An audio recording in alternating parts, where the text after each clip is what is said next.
While its name may bring to mind tales of a sailing adventure created by an ancient Greek poet, the 2015 Honda Odyssey isn't really designed to go exploring uncharted waters.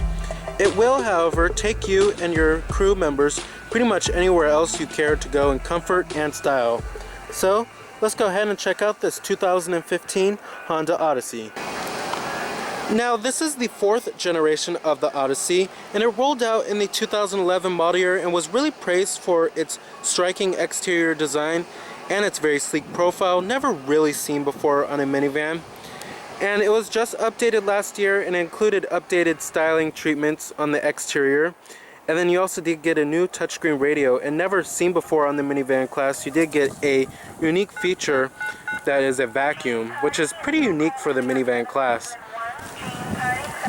Now, personally, I am a big fan of the exterior styling. I think it's one of the best looking minivans that you can buy today.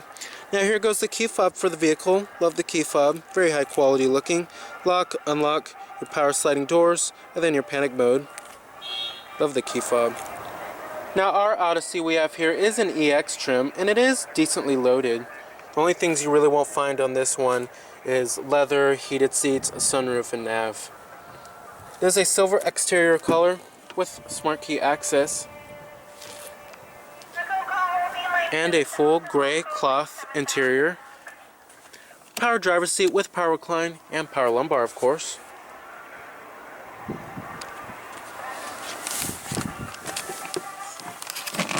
Now, stepping on into the Odyssey here has pretty ease of ingress and egress, but you're greeted with a very utilitarian but yet stylish cabin design.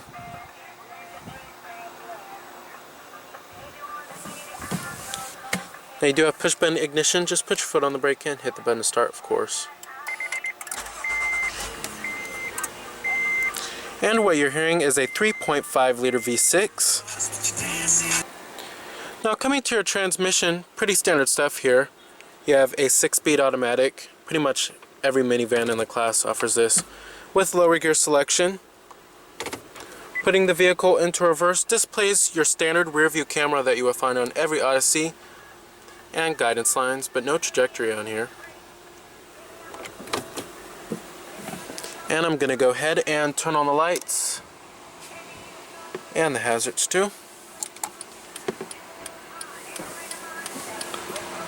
The driver's window and the front passenger window are fully automatic in the Odyssey. And let's go ahead and pop the hood and check out the engine bay. Heated exterior mirrors.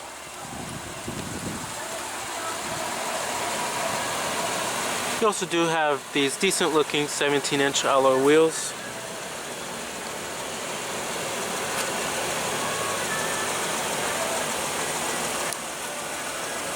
Halogen projector headlights with your halogen daytime running lights.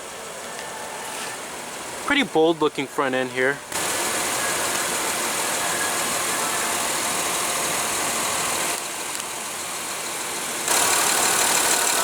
Now, under the hood here you have one of the most fuel efficient powertrains in the class. It's a 3.5 liter V6 producing 248 horses at 5,700 RPM and 250 pound-feet of torque at 4,800 RPM, with the EPA estimates being a pretty good 19 in the city and 28 on the highway.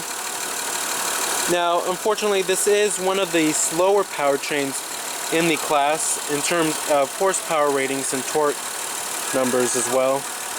Now, if you're looking for all-wheel drive, you can't find that here on any other minivan except the Toyota Sienna.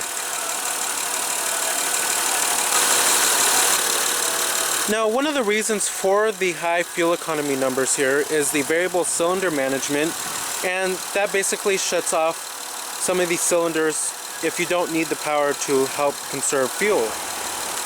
Now, pricing of the Odyssey starts at the LX trim, which starts at $28,975. It comes pretty well equipped with a standard rear view camera, Bluetooth phone capability, and automatic climate control. If you move up to the EX trim, we're looking at $32,275. EXL starts at $35,775. And then the Touring starts at $42,030. And then finally, the Touring Elite starts at $44,600. Now, competitors of the Odyssey, you have the vehicles in the minivan class, of course. This includes the Chrysler minivans, the Chrysler Town & Country, as well as the Dodge Grand Caravan. You also do have the Toyota Sienna, Nissan Quest, as well as the Kia Sedona.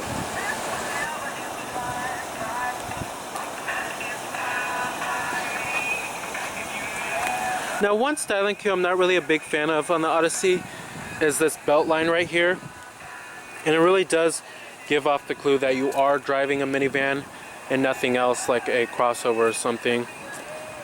And many minivans in the class have gotten rid of that styling cue. I think the Chrysler minivans actually got rid of that in the mid-90s when they introduced the third generation of their set of minivans in '96. Now you do have a rear window wiper with a rear window defroster and a third brake light on the top right there.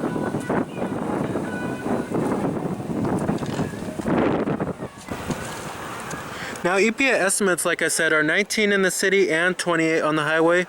Total vehicle price for this particular one is $33,155. Now you do have your power windows, power door locks, power mirrors, all of your basic power necessities here.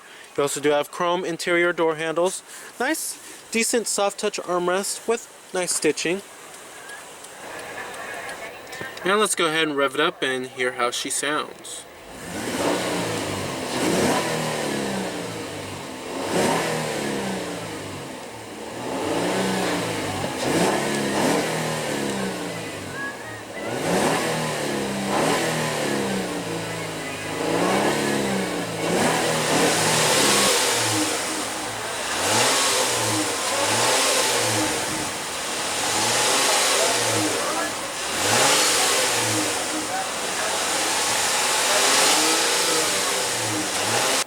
Very nice.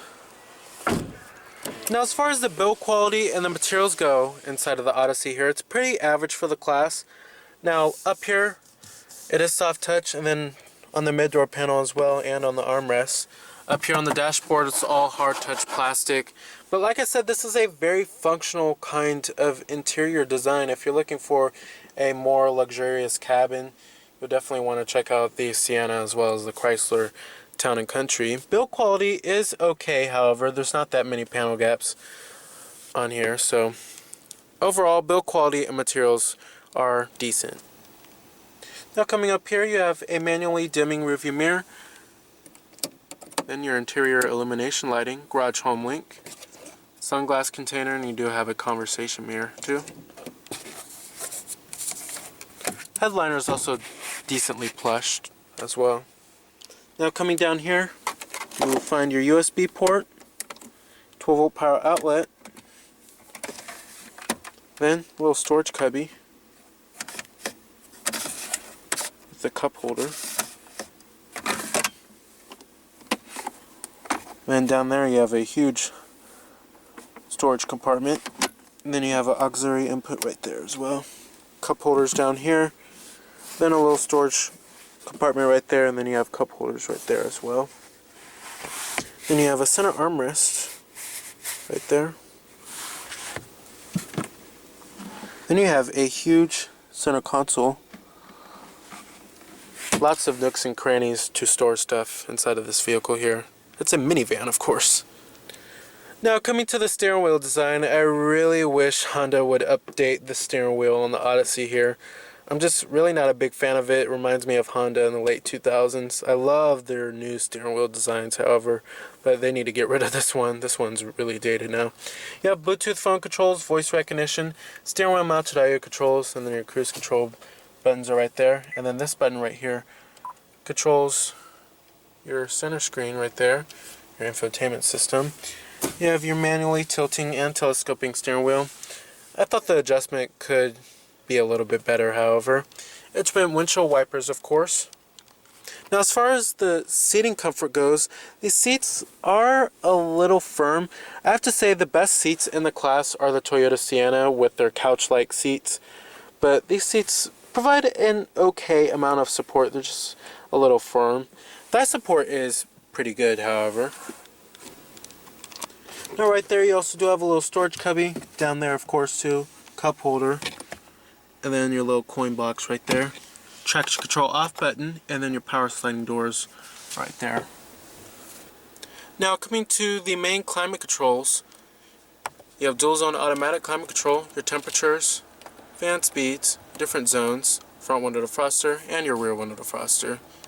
And then you have your settings for the rear climate control. Now coming to the main head unit here, you have their new dual screen design that you will find on the Accord. And I'm not really a huge fan of it. Now the responsiveness of the touchscreen is decent. However, it's not very simple to use with this dual screen design. Now if they just had this screen right here and made it just a little bit larger, I'm sure this would be a perfect head unit. But with that dual screen, it makes it just really complicated to use at times. But basically this screen is all for your audio, and then up here is for anything else like your navigation or your phone. But basically, coming to your different audio sources, you have your AM, FM, CD player, USB port, iPod integration, Bluetooth, streaming audio, of course, Pandora, and your AHA. Of course, for those internet radios, you have to have your smartphone connected, and then you have your aux cord there too. But like I said, the responsiveness of the touchscreen itself is pretty good. Now, this screen up here isn't a touchscreen, but basically, this is where you can access many different vehicle settings. It gives you much information like your trip computer, and then your average fuel economy. And then you can also select your radio station on this screen if you don't want to do it here. And then you have a day and night mode too. You can change the brightness. And then this is where you will access your phone too for your Bluetooth. It gives you your call history.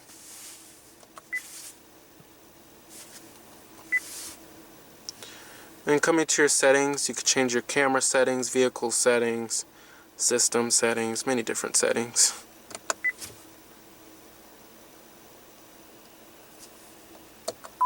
Then you also do have your digital clock up there too. But overall, I love the responsiveness of the touchscreen and also the rendering and the graphics of them.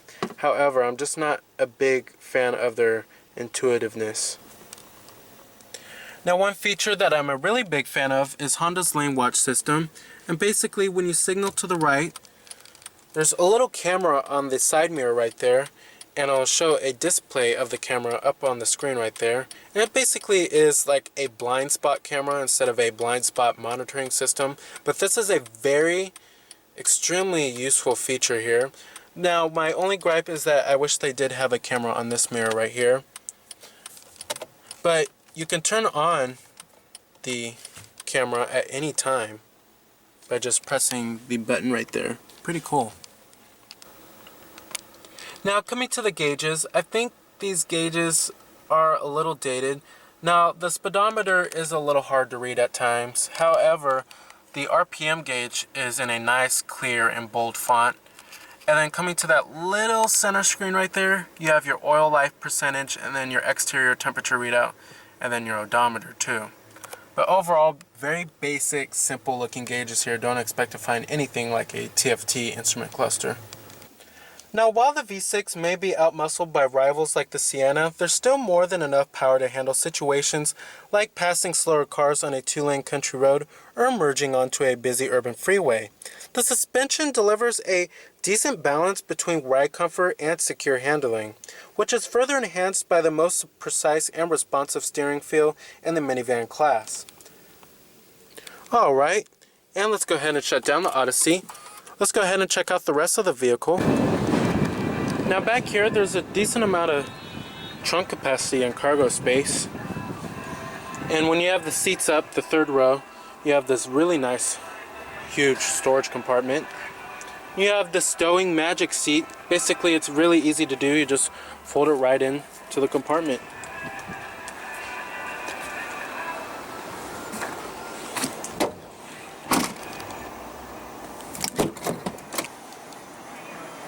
Dual power sliding doors, of course.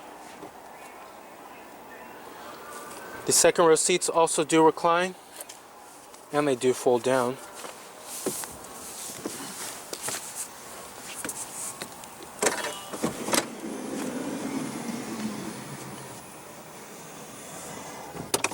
back here you have a little rear sunshade, your controls for your rear climate control. Then you also do have dual map pockets back here. Overall, the seats are pretty comfortable back here. They have a pretty good amount of thigh support. And you have a cup holder right there as well.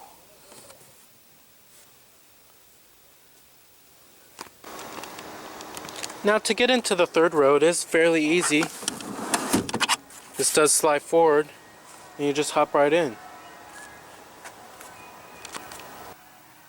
And to slide it back from here, go like that, like this. Easy as that. And then you're greeted with a decent amount of room back here. That's one of the benefits of having a minivan. You get a decent amount of room in the third row. You can actually sit back here when you're a full-size adult. You have cup holders back here, then a little storage cubby right there as well. And you have 3 cup holders right here too, which you can fold this down for the second row passengers.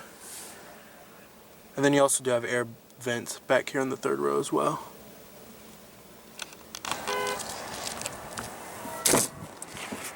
Powered passenger seat with power recline. Glove box compartment, nice and damped. Alrighty. So the 2015 Honda Odyssey is definitely a top pick for minivans thanks to its very versatile interior, long list of features, and engaging driving dynamics. So remember that this is Cameron Birch from Cameron's Car Reviews.